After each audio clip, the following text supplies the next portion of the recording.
quenched the fury of the flames and escaped the edge of the sword, whose wickedness was turned to strength, and who became powerful in battle and routed foreign armies.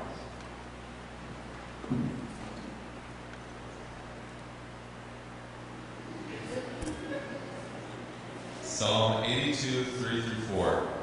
Defend the weak and the fatherless. Uphold the cause of the poor and the oppressed. Rescue the weak and the needy. Deliver them from the hand of the wicked.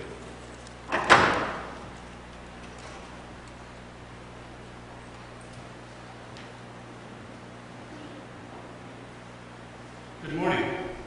Feels like I was just up here. For those of you who know me, I was told once that when you die, everybody gets their own personal heaven or their own personal hell. And I've always thought if I got my own personal hell, it would be a committee meeting that just went on for eternity and just kept going and going, and nothing ever got solved. And 6 months ago, I had to report to the United Church of Christ boundary training, which is 8 hours of committee meeting on a weekday morning, and it was pretty close.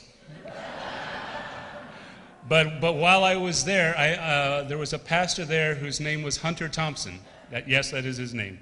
And he had been about 6 months at a new church in Miami Beach, and it was his first appointment. He had moved from North Carolina, and he and I just got to talking, and he wanted to know about the kind of stuff we do at our church, and how does our mission trips work, and what do we do with our youth groups, because he was interested. His church didn't have one.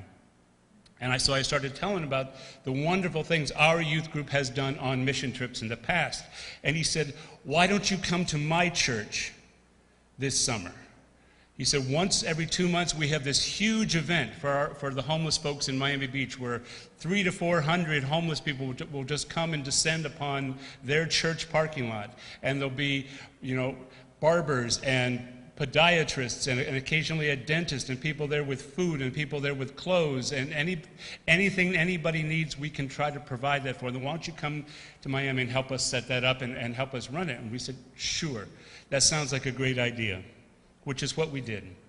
And today is that one of those amazing days when you get to see what I get to see the rest of the year, when you get to see the amazing youth that we have and what they do. And I've asked a few of them who said, yes, I'll be happy. They maybe not happy to.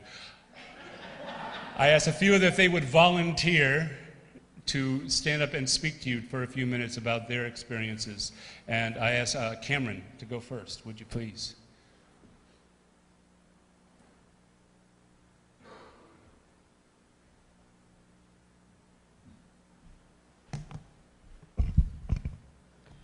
This year on our mission trip, we went to Miami Beach and stayed in a community church just 4 blocks off the shore.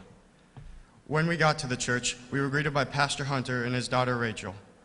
On our very first day, we helped the church organize the upstairs rooms by moving furniture, categorizing items, and throwing away unwanted things off the balcony to be crushed and thrown away. We spent the whole afternoon bringing things up and down the stairs and around the church. On the second day, we spent a couple hours on the beach picking up trash, which turned into a competition of guys versus girls. Guys went right and girls went left, returning a couple hours later with as much trash as they could collect. The men came back with many straws, cigarettes, and lots of small pieces of trash, feeling accomplished until they saw the shopping cart full of trash, bags, water bottles, and booze bottles that all the girls have collected. After getting destroyed by the girls, our youth group headed back to the church to relax briefly before helping the community church design and tape a prayer labyrinth in the floor. We all walked the labyrinth once finished after a couple confused hours. For those who don't know, a prayer labyrinth is a walk along a path leading to the center where you stand or sit and pray. It is generally used to relieve worries and stress or just to pray quietly. The next day, we split into 2 different groups and walked paths around the city to hand out flyers to the homeless about the community church event that was the next day.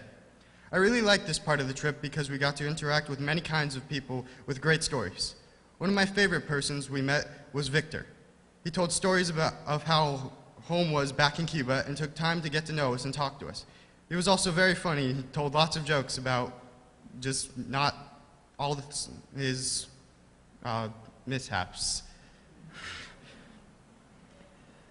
The feedback we got from everyone was great because everyone was excited about the event. One family even invited us to join them in a group prayer. After that, the youth group all went to see the movie Despicable Me 2 with one of our new additions, Rachel. We all bonded and headed to bed early that night because we had to rise and shine at 5:30 the next morning to help set up the homeless event. There were showers, clothes, meals, shoes, and even haircuts, all supported by everyone who volunteered to help. At some times, it was very hectic, as almost all events can be, but towards the end, everything mellowed out at around 10. One of the highlights of that day was when one of the hosts announced that someone had lost a Cadillac car keys on the microphone, and all the homeless in everyone's hands shout out trying to claim it. After many cold showers, we spent the final night eating and bathing like kings in a very nice couple's home. The next morning, we joined the community church's service, which was the pastor was nice enough to include our motto for the trip: "We can be heroes." After a very nice service, we all packed up in the van, said our goodbyes, and headed home. Every night we reflected on what we did that day, and our amazing youth leader Steve read us a story, and we prayed together. The youth trip was very fun, and we had a great time meeting and helping all these people because we can all be heroes.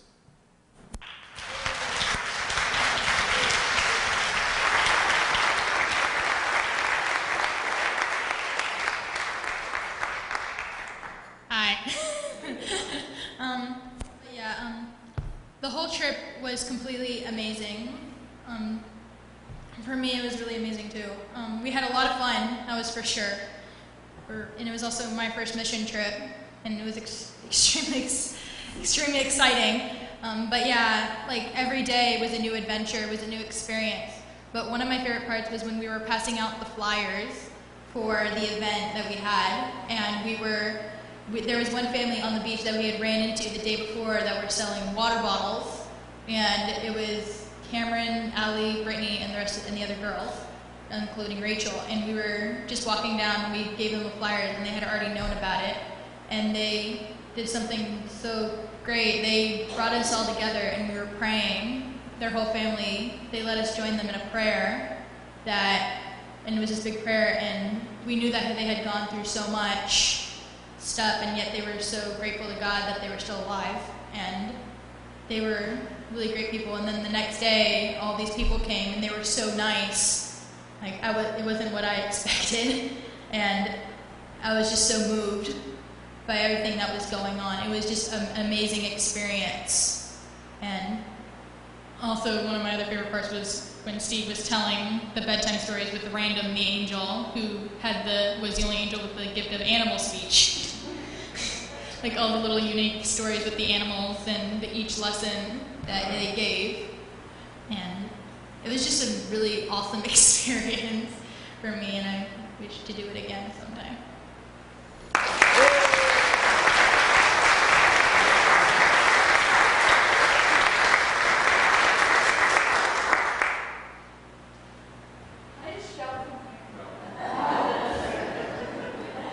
I don't like this podium, but repeat after me.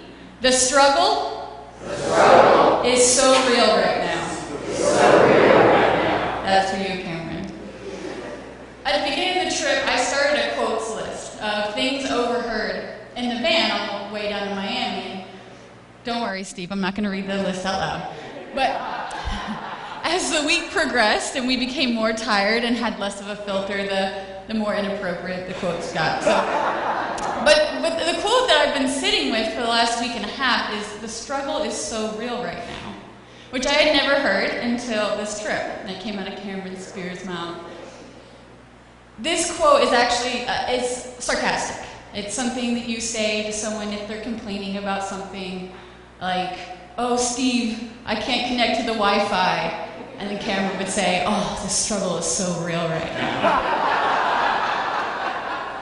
But as the week went on, the struggle did become real as we started to hear more stories from people and heard or joined them in their struggles on the streets. in the area that we were at, there's a lot of homeless folks because of the beach and access to showers and the warmer climate. It's better than, I don't know, say Chicago.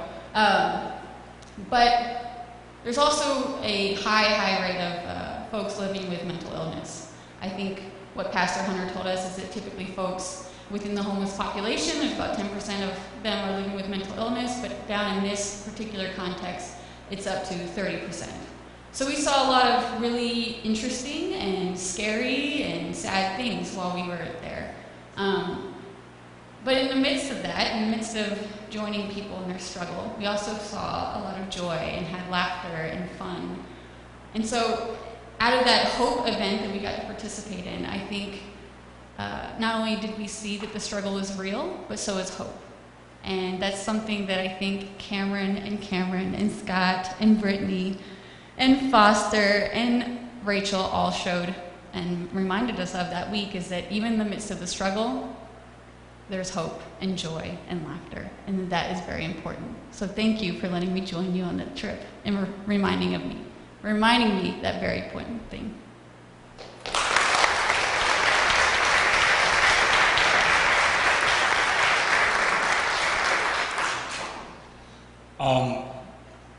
Pastor Hunter, who at the Miami Beach Community Church, had been at this church for less than a year, and his predecessor had been there for 27 years, and his predecessor had never thrown anything away ever, and refused to allow anyone else to throw anything away ever.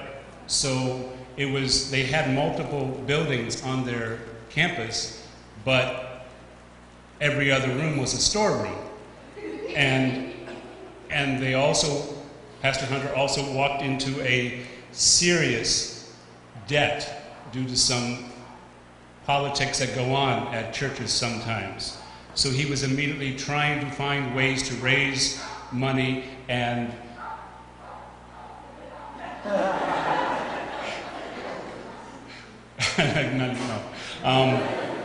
and found out that they were trying to find ways they could rent out the space, but they couldn't rent the space out until it was empty. So he actually was we spent our first day trying to help them empty some of those storerooms and getting rid of stuff.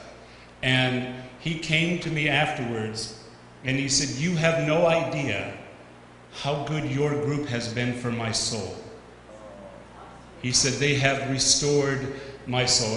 He had not been able to get his congregation to help with the homeless event. He had not been able to get his congregation to help get the church ready. They had been doing the same thing they had always done before, because that's the way you always do it. And to have our group come in with energy and with ideas, and with the idea of saying, "Yes, we'll help. What do you need? What do you need us to do?"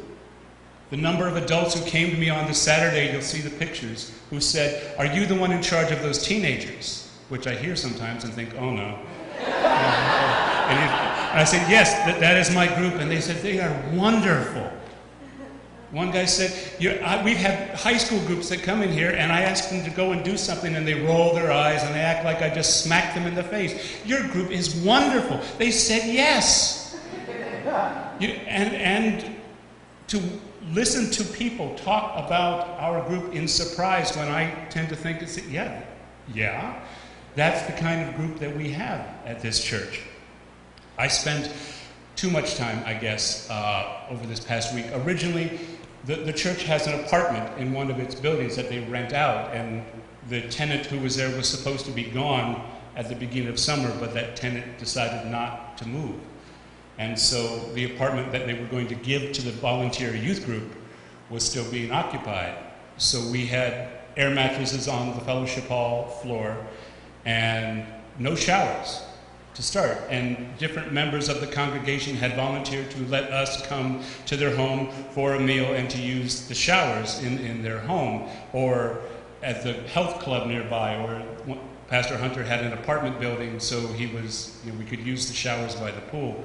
And I don't think the guys got one hot shower the entire week, including there was one where you'll see the picture, they brought in a semi-truck as a shower facility for the homeless.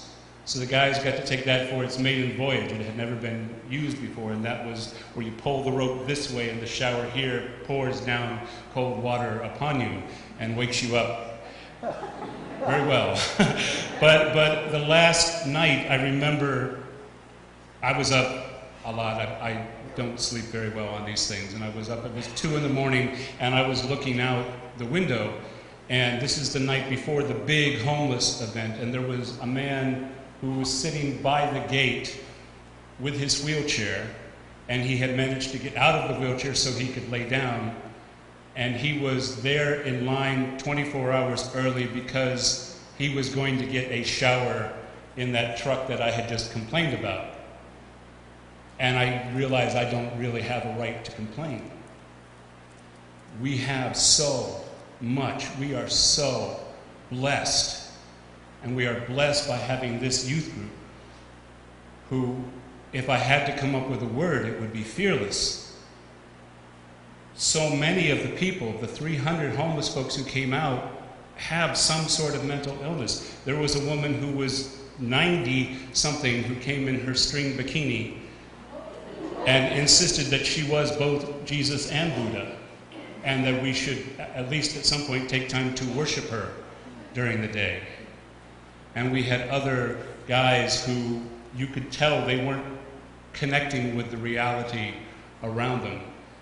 And we're so grateful that someone was there to say, sit down, we'll feed you. Do you need something? What can we do? There was a man who was literally dancing for joy because he got a shower and a clean shirt. He was so happy. You know, I just got new glasses. And I went through the eye exam and the thing, and finally picked out a pair of glasses. And Cameron Snell, where'd he go? Cameron Snell was sitting at a table full of donated eyeglasses where folks who had nothing would come up and try them on individually until they found a pair that seemed to work, and ooh, now you have a new pair of glasses. It was amazing. And our group was fearless in the way they interacted with people. They were so much to the point where the pastor Hunter, during the Sunday morning sermon, pointed our youth group out to his own congregation and said, these are the people we want to be. When we say, can you feed the homeless? Can you come out? This group of young people said, yes. When we need someone to help give out clothes or to walk around or to clean up the beach, this young group of young people said, yes. And he again thanked me that our group was the catalyst for change in his own congregation. We have an amazing group of young people in this church. And I hope that you will join me in respecting them. They have my respect, they have my admiration, and they deserve yours. They are amazing. And as always, we're going to close out with a video. You get to see some of the pictures, some of the people we met in this group. I thank you for your time and for your donations and for your support.